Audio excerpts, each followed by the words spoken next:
Sorry, I gotta go. I gotta record this. The camera's rolling.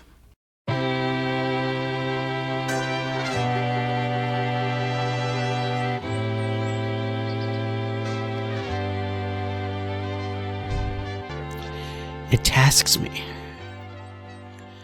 Hi, my name is Charles Ray Dawson. I am the Associate Broker Residential Sales Manager of ProStar Realty. This is the Unnamed Real Estate Podcast, episode 214. And the teaser that you saw was like literally how my week's been this week. So, but I'm like sitting there wrapping up with somebody. I'm like, oh wow, this make a great teaser. So the other one was going to be He Tasks Me, which is it's from Moby Dick, but the way I do it is always Ricardo Montalban from Wrath of Khan, which is so much better than Moby Dick. So hope you guys are all having a good week. It is really balls to the wall crazy over here, and I realized there's this term I use, and it's like a term for me. I call it the wall. All right, and that's where your cortisol levels are getting up to the point where you can feel them behind your eyes, and you just start getting this overwhelming sense of tension. It's actually sort of fun, but yeah, I hope I don't have any psychiatrists listening to that. And it's like, he thinks cortisol and anxiety is fun. But, I can feel the wall coming on. And just to let you know how close I am to the wall, I just canceled St. Patrick's Day karaoke. I am not going to the Post tomorrow night to do St. Patrick's Day karaoke, which I've been looking forward to, because I literally sat there and went, wow, I just need a couple hours with my brain turned off, blowing up pixels or something along those lines. And if I am at the Post, I have to interact with humans who consistently disappoint me. And I just need to, one of the reasons why I've never gotten really involved in a virtual reality and stuff like that is because I could see myself just completely diving into fantasy land and never coming back out. So, but hey, this is real estate. This is, as I've been saying,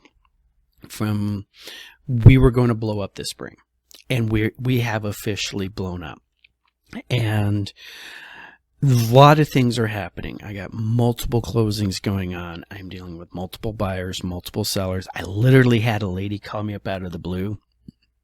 Actually, she was referred to me from a Post member. All right. Thanks, guys. Love the referrals. And because he went over to talk to his neighbor, and his neighbor was like, oh, I'm thinking about painting. I'm going to sell my house. And I'm like, well, why are you painting your house? Oh, da, da, da, da, da, da. And then I'm going to sell it to Open Door. And he's like, well, if you're selling it to Open Door, don't paint your house.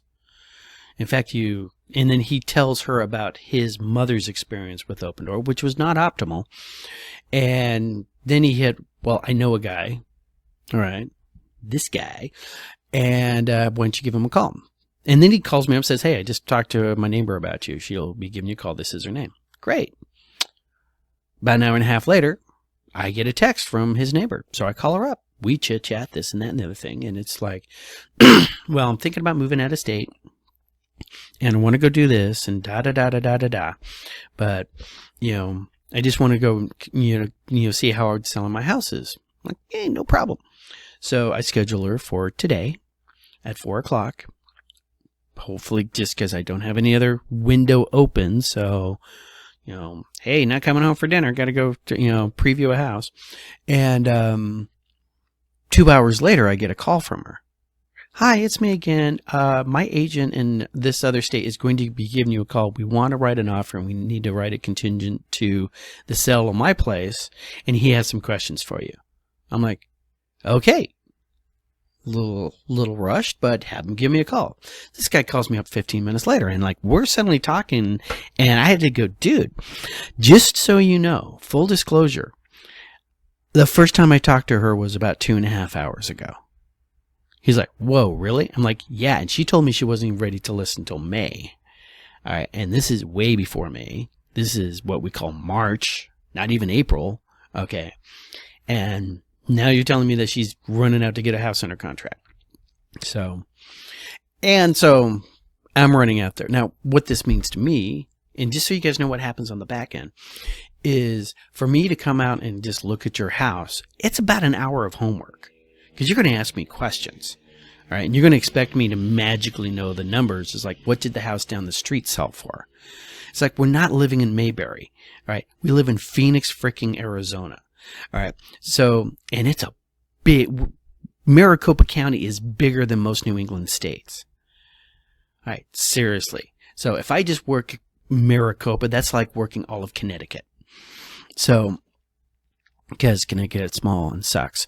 But anyways, you know, so I got all this. So instead of just big picture, 10,000 foot view, this is what the market's doing. This is what's going. Now I need to know every house that's sold in that neighborhood in the last 6 months and what it's sold for and how long did they stay on the market. And this is what we do on the back end. So the reason for the title today, Tasks and Purpose, is also a really great website, by the way. Handles military news. It's one of my weekly reads. But Tasks and Purpose is the things that need to get done and the reason why you're doing them. This is a very military thing. Okay, and it is a very military thing. I do not see in the civilian world, and the civilian world is the caricature of what they think the military is. You do it because I'm the boss. That's not how it works in the military anymore, guys. That went out in Vietnam. All right, the lieutenant who was running around going, "You do it because I'm the boss," woke up with a hand grenade in his rack. All right. So what we do now in adult world and in the military, is not only am I going to tell you what you're going to do, but I'm also going to tell you what I hope to see from it. In fact, really good leadership, and in fact, I will include this one in the show notes below because this is going to be awesome, is there's a YouTube video of a submarine captain who was planning for an entire year to take over a submarine. Every submarine has its own little, quirks to it. So before you just become captain of the submarine, you get a year to sort of work yourself up into it. Where's the head? What kind of a fire control system does this work in? What's the personnel like? This kind of things. What's the standard operating procedures of the day? Am I going to want to modify that? All these things. And then all of a sudden, right when he thought he was going to take over the one ship, he got thrown another ship. No, we need you to take over this ship instead. So he got thrown into it without doing his homework. And what he did is he backpedaled, and instead of being, the Navy commander that you see on the movies, it's be along the lines of, helmsman, come around to course 239, 15 degrees left rudder, come around to course 139, 15 degrees left rudder ice, or, that kind of stuff. He would just give his intent. All right. I intend for this boat to be at a direction of heading in this direction. He didn't have to tell the helmsman how far to turn the wheel. All right. And he let the officer of the day pick how they're going to get around, as long as at the end of the day, they're on that direction. Right. And so this is sort of the changes that the military have gone into over time, because in the absence of adult supervision, you have to have a lot of independence at the lower levels. Something the Marine Corps has always been really, really good at. All right. They always joke that a Marine corporal has the same responsibility many times as a squad leader or a platoon sergeant in the Army. They are able to take that much independence as long as they are fulfilling the purpose of the mission and they're following commander's intent. I intend to be at the top of that hill with most of you guys in the next hour. All right? Any snuffy underneath him, if he's sitting there going, well, LT wants to be at the top of that hill in under an hour, all right, and instead of hiking up there, I just found a truck. Look at this. Bravo Company left their trucks unwatched. Let's go requisition a truck, and we can just drive up there. All right? So when we talk, so this is how I bring this all together and how I got off on this thing. When things get fun, okay, when things get squirrely, when you're waking up in the morning, okay, and your little eyes open up and you get that sudden cortisol dump, right, where your brain turns on and you start thinking about everything that needs to happen in the day. All right, it is very, very good to start writing them down on a tasks list. All right, I use my phone. I want to show you guys this right now. Okay. Okay. This right here, this is your task list on your phone. If you have any phone, you know, right, you can download Microsoft Tasks. It will tie into your Outlook. All right. You can send it to from pretty much anywhere. And you just go, these are the things I need to do today. Right? And while you're thinking, oh, I got to remember to do this, you just pull out your phone and type in the task. All right. If you got some downtime, you look at your task list. What can I do? I got 5 minutes. What on this task list can I do in 5 minutes? Why do I have Mary on there?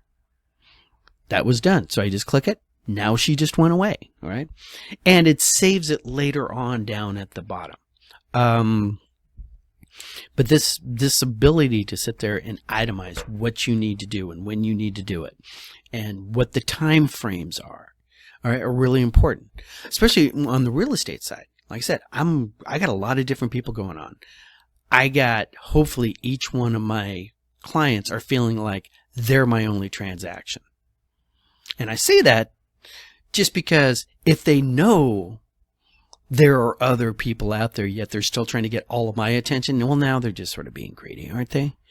But, you know, there is that ability, you know, to layer out, to task it out, going, okay, it is X amount in the morning. What are my tasks I need to do? Well, the first thing I need to do is I need to take that damn pill so I can drink coffee in 30 minutes. All right. Trudge over there. I got 30 minutes. Hey, did the buyer sign the Binzer? Nope. The buyer still hasn't signed a Binzer. Let's break a personal rule and make a phone call before 8:30 in the morning. Call the buyer up while she's driving to work. Hi, buyer. Remember that document I sent you yesterday at 10 o'clock in the morning? 11 o'clock, sorry. All right. Remember I said, it's coming over right now. Sign it and get it back to me? Yeah. Can you sign it when you get to work? Okay. Thank you. That's the task. And the purpose is the lender is waiting for that document so she can order the appraisal. The homeowner who is selling you this house is waiting for that document so they can get started on the things you want them to get started on. Two individuals want to do things for you, but they can't do it until you complete your task. So the task is sign the Binzer. The purpose is so these other people can help you. All right. So the thought that I had, and here's a really good one. I want this one in the show notes.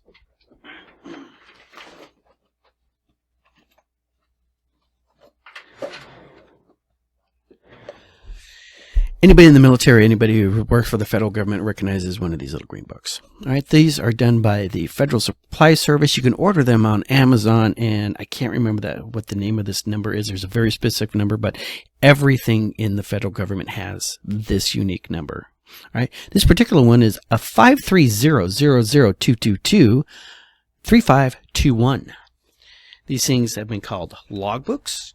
These things have been called notebooks. It's sort of branch whatever, but you can get a billion of these things. They used to come, you know, that and those little black Skillcraft pins said U.S. government on the side. Those things were awesome. I've seen the new ones are cheap as hell. Just, yeah, older is better, guys. But so my concept was I'm going to hand one of these things to every one of my clients. All right. And little sticker on the front. Your agent's name is Ray. He hates you. You know, something along those lines. On the inside, right on this cover, okay, there'll be another sticker. You're a buyer. Here are the 6 major phase lines of buying a house. And then on the first page is, you know, I'm going to have you write, because it is very important for people to remember things. The physical action of writing something, not typing, writing something down with a pen helps burn it into your brain. Okay, I'm literally using, you know, psychology here on you. You're going to write down task number 1. What are my needs and wants? All right. And then when we get together to look at it, you're going to pull out your notebook, turn to task number 1 and go, oh, here are my needs and wants, and we're going to discuss those. And then when we've completed all of phase line 1, we're going to go to the next phase. And you're going to go through, okay, now we're going to start looking at houses. And every time you look at a house, you're going to write on that what happens next. All right? So at the end of the day, you can go back. It's like, I got nothing to do. I should be doing something. You go to your logbook and you go, I have these tasks that I need to complete before I get on Facebook. So that's just a theory of mine. So just sort of wrap this whole thing up, just, how it goes is that when things get really, really tight and you start getting really, really overwhelmed and the anxiety starts kicking in and the cortisol levels spike and you're sitting there spinning around, run, shout, scream, having something physical to look at, being able to take the biggest jobs, break it down to small individual tasks and hit them one at a time. All right, we'll get you through this. Sniveling on Facebook or social media or to your girlfriend or your boyfriend or, at the bar, oh my God, I'm so overwhelmed, does not get you to the next point. All right. So, other topic that was going to be this week is had a lot to do with self-destructive people who don't do the simple things. Me and my sister were discussing about this, and strangely enough, tires came up in both circumstances. All right, she has an employee who spends money on stupid things. All right, and he doesn't fix his tires. He uses all of his PTO time for vacation, so he doesn't have any time to be sick. Right? And then he complains that the man's against him because they want him to come and work because they won't give him a day off because he's out of PTO time. But he's always running around doing other stuff on his PTO time. He's late to work. Why? Because his tire blew out. Why? Because instead of taking his tax return and buying 4 new tires on his car, he decided to buy a playground out back for the kids to play in. So, and now he has downstream ramifications happening. I'm at the Post the other day learning how to bartend, and they have this show on the screen, and it's a bunch of people mining gold out of Alaska. And let me tell you the series of events that happened. Oh my God, we have to stop the big tumbler that's extracting the gold from the dirt we're pouring in there, because the runoff, the effluence from that, goes into a settling pond, and the dike in the settling pond is filled with sediment.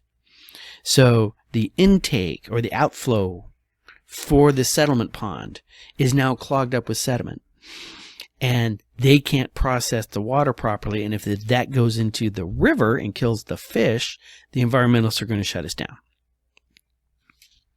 All right? So we have to stop production until we build the dike up and move the pipe up so we can do the settlement pond process. That's the crisis.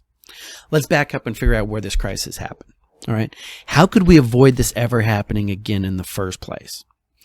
Every morning you could have gone out there and looked at the settlement pond. You could have anticipated the rate the sediment is building up in that. This is a known. You see it's coming. If that guy had spent 30 minutes, drive down to the settlement pond every morning, maybe once a week, look at it and go, we need to start getting working on that dike. We're going to have to get that dike up. We're going to have to schedule that into our operations. We know something is going to happen. We have a time period to look when it's going to happen, anticipate it, and get in front of it. But he doesn't. So now the announcer is going, John has to stop on production. He needs to pull $200,000 worth of gold every day, and operations are stopped while they fix the dike problem. Dun, dun, dun.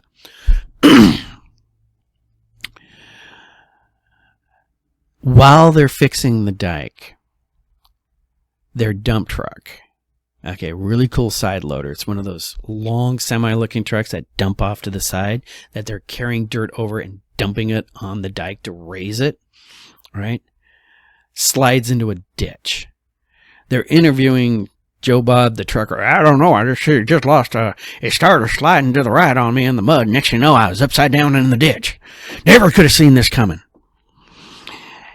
And they're having this conversation of him in front of the bottom of the truck. And I'm looking at these wheels, and they are racing slicks.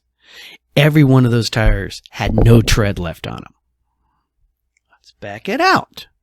Why did the truck go into the ditch? Because you were driving slicks on mud. Why were you driving slicks on mud? Because of that $200,000 a day worth of gold you were pulling out. You couldn't buy new tires for that truck. And now you're in the ditch. And now the deck's not getting bigger. And now your production line is stopped. Right? So this is what good tasks and purpose will help you avoid. All right. Coming up with a process, coming up with a procedure, checking off the boxes, getting things done. Caveat, words, all these various things. But then you wouldn't have a television show. Right? And you wouldn't have drama to tell your friends about how dramatic your life is and all these other things out there. So hopefully you guys have some takeaways on this thing. It's like, wow, I feel overwhelmed in my life and I have all sorts of drama going on in my life. And I really think, maybe I can be at work on time and I don't have to worry about my tires blowing out because I actually buy new tires when the mechanic says your wear points are at the point where you need to get tires. And maybe I don't need to spend money on a jungle gym playground for the kids out back when there are more important things that actually get me to work so I can feed the kids. All right. Thus endeth the rant. Let's talk numbers. Well, real estate. This is actually a real estate podcast, not a self-help podcast. These are the numbers for March 12th that will eventually come up on the screen. All right, there they are. Actives this week are 24,175. They're up 518 from last week. Bad time to be a seller. Bad time to be a seller if you want to suddenly sell your house so you can buy a house in another state. All right, new listings were 2,712, down 77. Our contracts are 2,493, up 8. I would rather have seen that gone up more. Our closings last week were 1,452, and coming soon to an MLS near you is 872 listings. Our Cromford report numbers. Watch that screen. You're going to see a change. And wow, did you see that jump? Okay, supply is now at 96.6. Okay, and our demand right now is at 80, up a little bit from last time, but not as much to make up for that 96.6, which puts us at a Cromford report number of 82.8. All right. The interest rates are starting to drop, and we got the demand coming in, but it's the other side. People who can suddenly make that jump are feeling more comfortable making that jump, and they're starting to put their houses on the market. We do have a lot of built up selling demand, which is starting. People are getting uncomfortable and getting more unleashed on that. So, this is where we're at. This is fun for certain definitions of fun. All right. So, going into our individual cities and stuff like that, Chandler is, everybody's dropping. Cave Creek is up. Wow, 7%. All right, that's amazing for them. Same with Avondale, up 5. Buckeye and plucky little Maricopa has bounced off the bottom. Is this a dead cat bounce or not? Let's find out. All right, they're at 49.7. Still serious buyer's market, but they are moving in the right direction for them finally. Buckeye up 3. Okay, Surprise dropped 4. All right, to 62.8. Our big sellers markets right now, all right, it's still going to be Chandler, Scottsdale. Tempe sort of kind of at 122. Paradise Valley, rich people don't care. Gilbert, Fountain Hills, and Phoenix is right there at a 115.9. All right. Cave Creek is just barely in there, but, they used to be a balance. Now they just moved into a seller's market. That's great for them. Or a weak seller's market. And then we have Glendale, Avondale, Mesa, and Peoria are all sitting there in our balance. And then Goodyear, Queen Creek, Surprise, Buckeye, and Maricopa are all in the buyer's market. So it is truly amazing. Having every agent that I talk to, the biggest thing that we're surprised by, or the biggest stressor that we're having, is the inability for sellers to understand you don't have the stick anymore. And they're still in that, it's a seller's market. I will get multiple offers on the first weekend. This is, my cousin sold his house 18 months ago and this is what happened. And it's like, this is a organic things that switch back and forth. Let's talk about the last possible thing. Okay. Then we're just going to wrap this up because I got stuff to do. We may or may not be having a government shutdown. Right? I try this to be not a political channel, but for you guys who have not been paying attention, the House passed a continuing resolution, which is basically saying, yeah, that budget we've been using, we're just going to keep using it. Right? And they passed it, as I understand it, they passed it clean, meaning there wasn't any changes to it. There might have been changes to it, don't know. But one side is saying they just passed the continuing resolution that had all the things going on, and it's basically a continuation of of another 9 months of the Biden budget. All right. House passed it, kicks it over to the Senate. Now the Senate's talking, the minority party in the Senate is saying, well, we didn't get any input on this thing, so we're not going to vote for closure. And there's this weird little rule in the Senate that says before we go to a vote, we have to have a vote that says we're done talking about it. And the rule says there needs to be 60 senators who will say, yeah, we're done talking about this. This is to keep Gladys from over there going, I'm not done talking about this, and this is an abomination in the eyes of the Lord, and da-da-da-da-da. All right, so 60 senators say, okay, we're done talking. Let's vote. Okay. And the minority party leader is saying that he's not. You don't have it. We're going to keep talking about this. Right? Which means, at a date coming up very quickly, we're going to have what's called a government shutdown. The majority of you aren't going to notice that it happened if you weren't watching the news. All right. If you just go about now, if you work for the federal government, you might have a bad day. You might have a free vacation. My concern on this is, what is the impact going to be on the VA loans? All right. We got people coming up who are closing. Right, they're going to be closing on the VA lines. They have a set close of escrow time. And if they just decide, we're just going to shut the government down. And the fun thing about shutting the government down is it's who can get the other side blamed. All right, so here's the narrative. One side is saying, we just continued, we're just kicking the can down the road. It is exactly what we just did and what we've been operating on to give us more time to negotiate a better, more concise budget. And the other side saying, no, we wanted to talk about this some more. So what's going to happen on that? Don't know. Inflation number came in much better than anticipated. All right. And depending on whose numbers you're using, inflation held steady, 0% change, or actually went down 1.7 if you take out food and gas. All right. Gas prices or oil prices have gone down and are stabilizing. That's usually a good sign for the economy. And egg prices are actually back to where they were before this current president took office. All right, so that little egg bump, not down to the point where they were back in November when they started throwing chickens into the wood chipper. All right, but prices are coming down. These are all good economy signs. So if we don't shut down the budget, if we don't get into a trade war with China, all right, if we don't hit that recession, and the last number I thought, depending on who you go to, the last one I heard was there are economists out there saying, we got a 20-30% chance. The news articles are out there going, oh my God, this is inevitable and it's going to happen. So take everything you hear from any news organization, including this channel, with a grain of salt. All right, make your own decision. But if we do not hit that recession and these interest rates keep coming down, Ray's going to be a lot more stressed out for the rest of this year. But I might actually get to take vacation next year because I haven't actually took a real vacation in quite some time. So in the meantime, I will be driving in the rain, not driving into anything flooded, right? Even though one of my buyers is buying a swimming pool, which I call a big hole in the ground, and his son is 12 years old. I'm still going to tell him, watch the children and pets around the water. All right. I'm going to work my circles. I'm going to check my boxes. I'm going to complete my tasks with purpose. And this task I give unto you. Have a great weekend because it will make you a better person. I'll talk to you guys all later.